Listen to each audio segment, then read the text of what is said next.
বাংলাদেশের নায়িকাদের মধ্যে পরিমণি নাই সর্বোচ্চ পারিশ্রমিক। পরীর পারিশ্রমিক শুনলে আপনি সত্যি চমকে যাবেন। এছাড়াও অপু বিশ্বাস, শবনম বুবলি, মাহিয়া মাহি সহ বাকি নায়িকাদের কে কত পারিশ্রমিক নিয়ে থাকে তা নিয়ে থাকছে আমাদের আজকের আয়োজন। প্রথমে আসি ঢালিউড কুইন অপু বিশ্বাসের কাছে।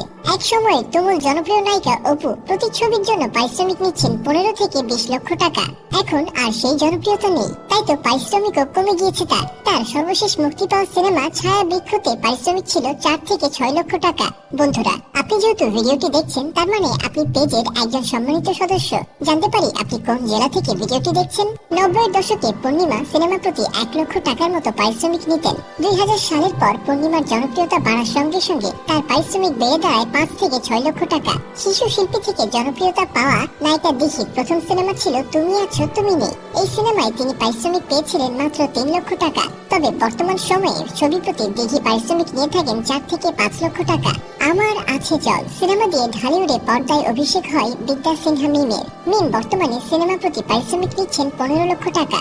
ঢালিউডের বর্তমান সময়ে জনপ্রিয় নায়িকা শবনম ইয়াসমিন বুবলি তার জীবনের প্রথম ছবিতে পারিশ্রমিক পেয়েছিলেন 5 লক্ষ টাকা। তবে বর্তমানে বুবলি সিনেমা প্রতি পারিশ্রমিক নিচ্ছেন 10 থেকে 12 লক্ষ টাকা। তমা মির্জা তার ক্যারিয়ার শুরু করেছিলেন শাকিব খানের বিপরীতে বলো না তুমি আমার সিনেমার মাধ্যমে। সেই সিনেমায় তিনি পারিশ্রমিক পেয়েছিলেন মাত্র 3 লক্ষ টাকা। তবে 2023 সালে সুরঙ্গ সিনেমা করে সুপারহিট তকমা পান তিনি। তমা মির্জা বর্তমানে ছবি প্রতি পারিশ্রমিক নিচ্ছেন 7 থেকে 8 লক্ষ টাকা।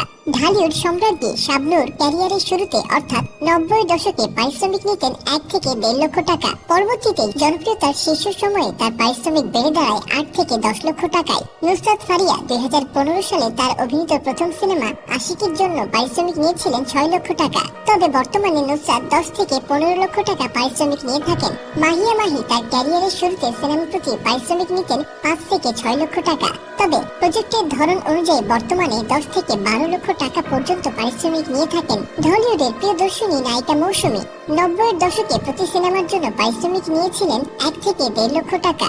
জনপ্রিয়তার শীর্ষে থাকা অবস্থায় পারিশ্রমিক নিয়েছেন 5 থেকে 6 লক্ষ টাকা। তবে বর্তমানে বিশেষ প্রজেক্ট বা বড় প্রজেক্টের সিনেমায় পারিশ্রমিক নেন 10 থেকে 12 লক্ষ টাকা। আলোচনা বা সমালোচনা, দুই দিক থেকে পরিমণি সবার আগে থাকেন। পারিশ্রমিকের দিক দিয়ে তিনি সবার উপরে। তার অভিনয় জীবনের শুরুটা হয়েছিল নাটক দিয়ে। সেখানে প্রথম তিনি পেয়েছিলেন 26,000 টাকা।